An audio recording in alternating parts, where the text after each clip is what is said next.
Hi, it's Rachel here, and I hope you're all doing really well today. And I thought I would just do a very brief talk on, for example, if you would like to be a reader, or if you feel you have psychic abilities, which, if you feel it, they probably are there, and you may have had people comment on them, you probably have experiences, and how you could apply your gifts to helping others, and perhaps receiving more information for yourself. Yes, it's a distance between knowing you have some psychic ability and perhaps being a professional reader, and there are many steps along the way. In my work, I encounter people who are very psychically gifted, but would not go out and make a living that way, but they use it in their life, they use it with their families, and it's just something that's there. And they could be a professional reader, but possibly they don't need to, or basically it's just not their path. Then there are other people who would really like to do a great deal of this work, and maybe they don't realize that their gifts are sufficient, because one thing I can tell you is, before I started doing this work, I knew I was psychic. I mean, I knew I was getting information and seeing things and knowing things that other people didn't know. And even though my friends were very gifted in a spiritual way, I had something little different somehow. Even though my friends were very sensitive, creative, and intuitive, there was a little difference in my experience, because it could be very intense, could be very knowing, my visions could be very strong, and they could be from all over the place, other dimensions, high dimensions. I think people who really have the gift, they will have visions from high dimensions, at least from time to time, that present an immutable truth. It's kind of a very classic, it's a very archetypal kind of experience. Some people have a bit of a hotline to higher dimensions, and much higher dimensions. Now, I'm not really addressing the medium who picks up information from all over the place. That is an ability. Some of them do very good work. Some of them are very accurate and quite impressive. But I am more interested in information from the fifth dimension and above. So in other words, high vibrational, possibly involving ascended masters, on and up, to the Creator. And although I believe we can all do it, some people are designed and wired up to do it more easily, and some people think that way. And if you don't think that way, there are mediums whose sole purpose is to prove demonstrate that the spirit outlives the body, the physical body. And, the work is very meaningful to certain people, so I'm not criticizing that work. I feel that what I do myself is rather different. It has to do with applying immutable truth and profound and powerful guidance to your life path to get the best result in the fastest, easiest way possible, and to achieve your goal, to assist you to achieve your goal of the highest that you can reach in this lifetime and any other. We also help others connected with you, for example. I'm what's called a wide open channel. Apparently that's why in the sessions, anyone we look at who would like help, would like to feel better, gets healing. A lot of healing is sent. Thousands of healing guides and angels come through and work on the person I'm working with, the readee, and also, you know, on their loved ones and so on. So we all have our roles, and those roles are important. So I can't say the other kind of medium is less important than me. You know, if you help someone, that's a person helped.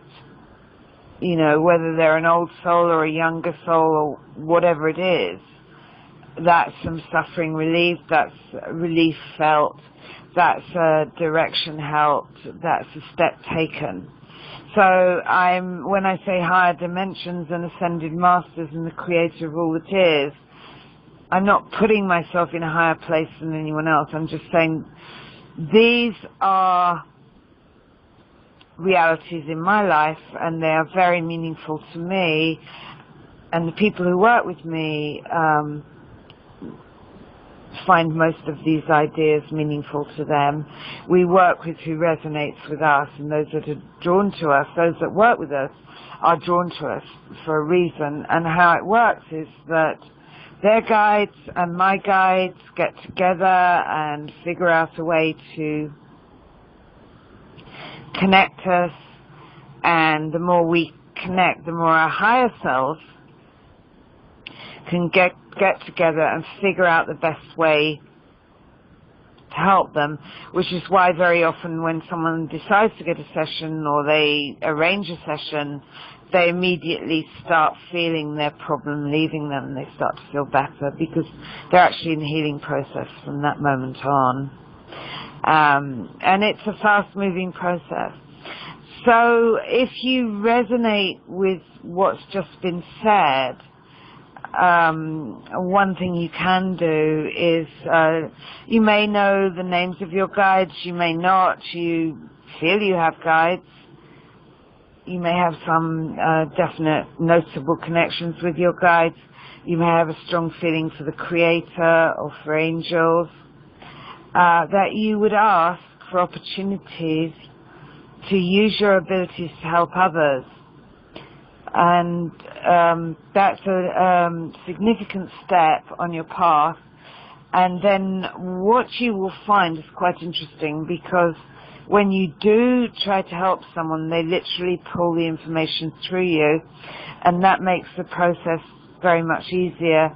That's why when I train psychics, I get my students reading each other, because it's just so much easier to fill in the gap with a real need, that it's easier to get the information, which gives the reader more confidence.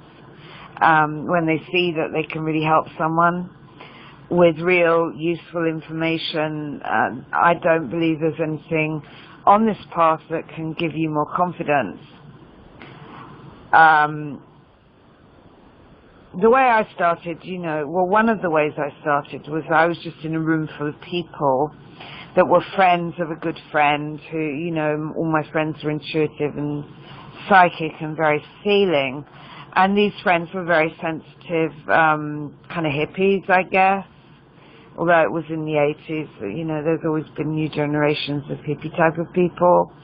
And I don't know how many there were, but I was learning to read hands, and that was my first experience of reading hands with people. I don't think I even knew any of them. I might have seen one or two of them before, and I don't remember how many there were, maybe 8, 9 people in that room. And I went round and read each person's hand, and I did know nothing about how channeling works. I had read 4 books on palmistry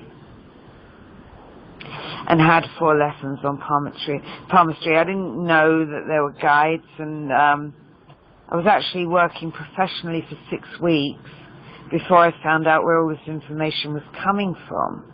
It was coming from the client's guides. But I read their hands, and each one received help, each one thanked me and was very happy. And that was, for a beginner, a tremendous boost to my confidence. I was lucky in as far as this goes, in that my path to becoming a professional reader was quick and straight. You get the path that's right for you because on some level you're choosing it, and maybe some people take longer. Most of the successful or professional readers who are, can I say, good, genuine, very helpful to others, useful to others, in the right vocation, have quite strong experience of being psychic and having feelings about what they could do with it, or what they're meant to do, or what they want to do. It's true. Although there are people that awaken and, you know, quite quickly go into it, I'm sure, most people who are strong readers, strong, powerful psychic, clairvoyants, channelers, have been having quite profound experiences all their life or most of their life. However, it doesn't always follow. I was born with past life memories, and I think I got very shut down by circumstances.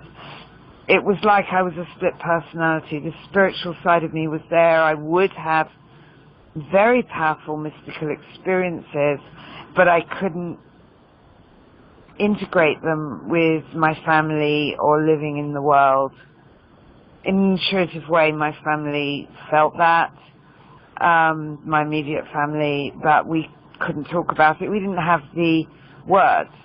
And as far as like going to school and just dealing with people who, let's face it, are, for the most part, are quite shut down, and especially all those years ago in that place, they were just two completely separate things. I had no tools to integrate them. If you have a vocation to do this work, you will have your own path. Your higher self and your guides, directed by your higher self, will create a path for you. The one thing I would say as a bit of advice is don't hold back. It's better to stick your neck out and take the risk. I do believe that most people channel and work from inspiration. You know, if the need is great, if you're with someone who's in grief or suffering or is distraught, you often get a strong feeling to say something to them, and it turns out that what you said was the right thing. And really doing readings on whatever level is a little development of that. You know, it's all a reading. We're all designed to do this. That's a secret. I mean, I've met so many people who think it's difficult to do psychic work. And when I became a professional reader, I just thought the problem was confidence, that being psychic and giving people information is as easy as falling off a log, and people have been made to think it's difficult. They've been made to think it's exotic. It's outside, it's different. I believe it's natural to all people in one degree or another, but not all have the vocation. So if you have the vocation, God bless you, and good luck to you. Know that the path will open for you, and that you can do great work to help others. And like I said, it doesn't matter where or who or how or what you do. You are relieving suffering, you are giving direction, you are opening things up for people and empowering them. And you will find that almost certainly the most empowering thing you have ever done in your life. We all need a vocation. We need to know what that vocation is, and we need to do it. And if you don't know what it is, you're still actually doing it. because you're looking for it, and that helps many people connected with you who are also looking for their vocation. So nothing is wasted. You are always on the path. Even when you get lost or get into a darker area, it still turns out to be something you can truly use. And if you have a vocation to help people with some kind of spiritual counseling, you will meet many people who feel they failed or have lost their way, or maybe they lost their way and came back. But if you did, it gives you a much stronger connection with the person you're working to help. So I wish you luck, Godspeed, and many blessings on your journey, and I hope we meet someday. Much love to you, and thank you for listening.